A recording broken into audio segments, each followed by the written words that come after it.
ओम अज्ञानतिमिरन्धस्य ज्ञानाञ्जनशलाखया चक्षुरुन्मिलितं येन तस्मै श्रीगुरुवे नमः।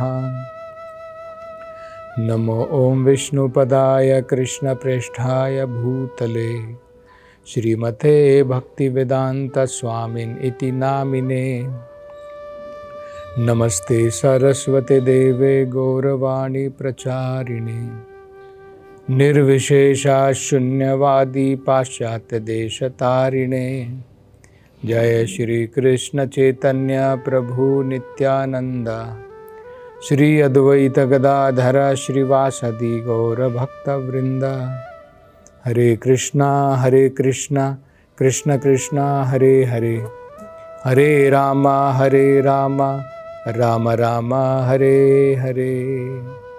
हरे कृष्ण। तो अब देवतागण भगवान से प्रार्थना कर रहे हैं, भगवान विष्णु को संतुष्ट करने के लिए, कि जैसे भगवान देवताओं की रक्षा करने के लिए, अपने भक्तों की रक्षा करने के लिए अनेकों बार अवतार लेते हैं, तो उसी प्रकार से भगवान संतुष्ट हो करके अगर कुछ उपाय इन देवताओं को बताएं तो वो अपनी रक्षा कर पाएंगे और इस वृतासुर का वध कर पाएंगे। तो बड़ी महत्वपूर्ण वो प्रार्थनाएं कर रहे हैं। अपनी अगली प्रार्थना में देवतागण भगवान के मत्स्य रूप, मत्स्य अवतार, जिसे मीन अवतार भी कहते हैं, उनसे वो प्रार्थना करते हैं। वो कहते हैं कि हे मत्स्य अवतार, आपने कृपा करके राजा सत्यव्रता, जिनको मनु की पदवी प्राप्त हुई थी, आपने एक नाव में राजा सत्यव्रता के साथ में अनेकों महात्मा, ऋषियों आदि लोगों के साथ में एक विश्व की नाव आपने बनाई थी, और उस नाव में बिठा करके जो आपके मुख के ऊपर जो सींग थे उससे रस्सी बांध करके आपने जो है राजा सत्यव्रता, अन्य महात्माओं, उनकी जो है आपने रक्षा की थी। तो हे भगवान, ठीक इसी प्रकार से हम मत्स्य अवतार से प्रार्थना करते हैं कि हमारी भी रक्षा वो करें। तो ये मत्स्य अवतार की जो कथा है वो इस प्रकार से है कि एक बार राजा सत्यव्रता, जिनको मनु का स्थान, मनु की पदवी प्राप्त हुई थी, उन्होंने अपनी तपस्या के द्वारा भगवान को संतुष्ट करने का प्रयास किया।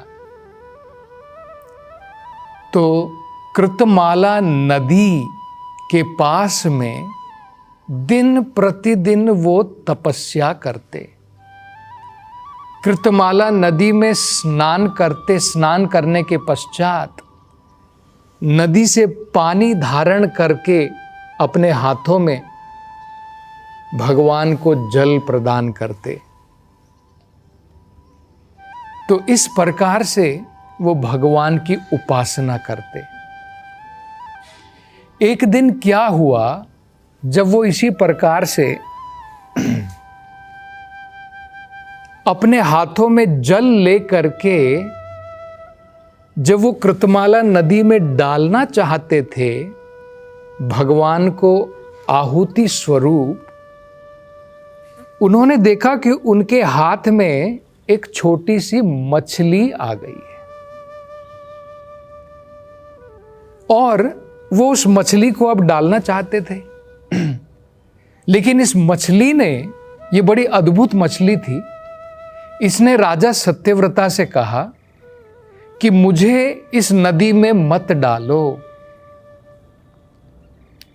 मेरी ये इच्छा है कि तुम मेरी सुरक्षा करो, तुम मेरी रक्षा करो, तुम मुझे किसी सुरक्षित स्थान पर रखो। तो राजा ने सोचा कि भाई ठीक है, मैं इस मछली की रक्षा किस प्रकार से करूं। तो राजा ने क्या किया, सत्यव्रता ने उस मछली को एक कमंडलू में डाल दिया।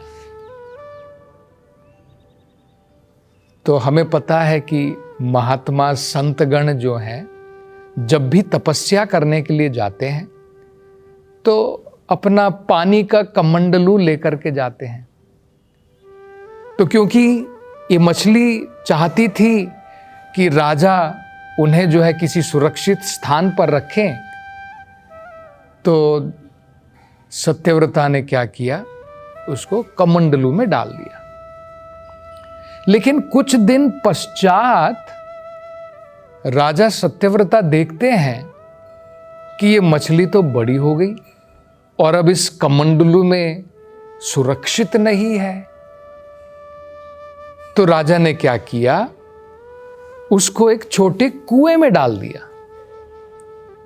अब कुएं में डालने के पश्चात 1-2 दिन के बाद में वो आकर के देखते हैं कि मछली फिर अपने आकार में बिल्कुल बड़ी हो गई और अब कुआं भी इस मछली के लिए कम पड़ रहा है। तो ये कुआं भी जो है अब मछली के लिए सुरक्षित स्थान नहीं रहा। तो राजा ने मछली को उठाया और एक तालाब में डाल दिया। लेकिन वही हुआ, कुछ दिन पश्चात ये मछली जो है तालाब से भी ज्यादा बड़ी हो गई। तो अब सत्यव्रता सोचने लगे कि ये क्या बात है, ये मछली तो कोई आम मछली नहीं है, ये तो अद्भुत मत्स्य है। तो हो ना हो ये स्वयं भगवान के अवतार हैं। तो तब राजा ने, सत्यव्रता ने भगवान के ऊपर ध्यान लगाया और तब भगवान ने ये सूचना राजा सत्यव्रता को प्रदान की। उन्होंने कहा, हे सत्यव्रता, कुछ दिनों के पश्चात, लगभग 7 दिनों के पश्चात, इस पूरे विश्व के अंदर में, ब्रह्मांड में प्रलय होने वाली है। प्रलय का जल जो है बाढ़ के रूप में सब चीजों का अंत कर देगा। तुम्हारी सुरक्षा के लिए मैंने कुछ प्रबंध किया है। तुम देख पाओगे कि एक नाव तुम्हारे पास में आएगी। तुम क्या करना, उस नाव में बैठ करके बाकी जो ऋषिगण हैं उनके साथ में उस नाव में बैठ करके उस नाव का, उसकी रस्सी मेरे सींग से बांध देना और मैं तुम्हें इस सागर से, इस बाढ़ के प्रलय के पानी से मैं तुम्हें पार करवा दूंगा। तो ये मत्स्य अवतार ने सत्यव्रता से इस प्रकार से कहा और यही हुआ। 7 दिन के पश्चात पूरे के पूरे ब्रह्मांड में, पूरी पृथ्वी के ऊपर पानी भर गया।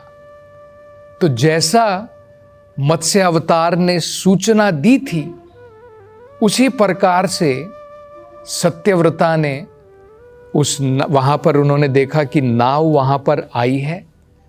वो नाव के ऊपर बैठ गए और बाकी संतगण भी उसमें बैठ गए और इस नाव की रस्सी उन्होंने जो है अब मत्स्य अवतार के सर के ऊपर जो सींग थे उससे बांध दी और इसकी वजह से मत्स्य अवतार जो है उन्होंने नाव के द्वारा राजा सत्यव्रता की रक्षा की। तो इसी मत्स्य अवतार से अब ये देवतागण भी प्रार्थना कर रहे हैं कि जिस प्रकार से आपने राजा सत्यव्रता की रक्षा की, कृपा करके इस भयानक परिस्थिति में जो हम हैं, वृतासुर के कारण हमारी भी रक्षा कीजिए।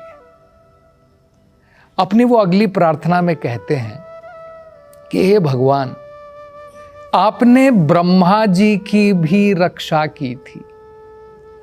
सृष्टि रचने के समय में जब ब्रह्मा जी कमल के फूल के ऊपर बैठ करके ध्यान में थे, उस समय प्रलय का पानी सब जगह फैल गया था और इतनी लहरें उठ रही थी भयंकर उस प्रलय के पानी में कि ब्रह्मा जी स्वयं अपने स्थान से मानो गिर करके पानी में गिरने वाले थे। उस समय भगवान आपने स्वयं ब्रह्मा जी की रक्षा की थी। तो हमारी भी यही प्रार्थना है कि आपने जिस प्रकार से ब्रह्मा जी की उस कठिन परिस्थिति में, उस विषम परिस्थिति में उनकी रक्षा की, कृपा करके आप हमारी भी रक्षा कीजिए। और एक बड़ी महत्वपूर्ण बात वो देखिए, वो क्या कहते हैं, पृथक ईशा मानीना। ये बड़ी महत्वपूर्ण बातें देवतागण कह रहे हैं। वो कह रहे हैं कि हम इस भौतिक संसार में कष्ट क्यों भोग रहे हैं, उसका कारण क्या है। तो कहते हैं पृथक ईशा मानीना, कि भगवान ने तो अपनी भगवान की दो प्रकार की शक्तियां हैं, अंतरंगा और बहिरंगा। एक भगवान की देवी शक्ति है जिसके द्वारा भगवान उनका पूरा आध्यात्मिक धाम श्रीमती राधा रानी, वो भगवान का उनकी आध्यात्मिक या देविक शक्ति है।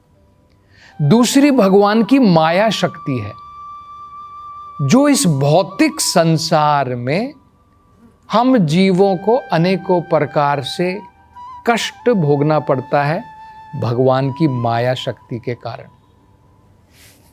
तो ये इसका कारण है।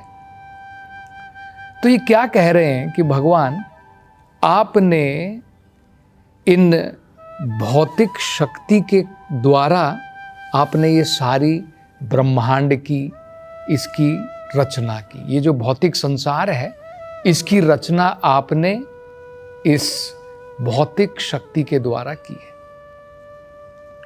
इसी भौतिक संसार में आपने हमें कुछ स्थान प्रदान किया है, जिस स्थान की प्राप्ति के कारण कई बार हमें घमंड आ जाता है, गर्व आ जाता है।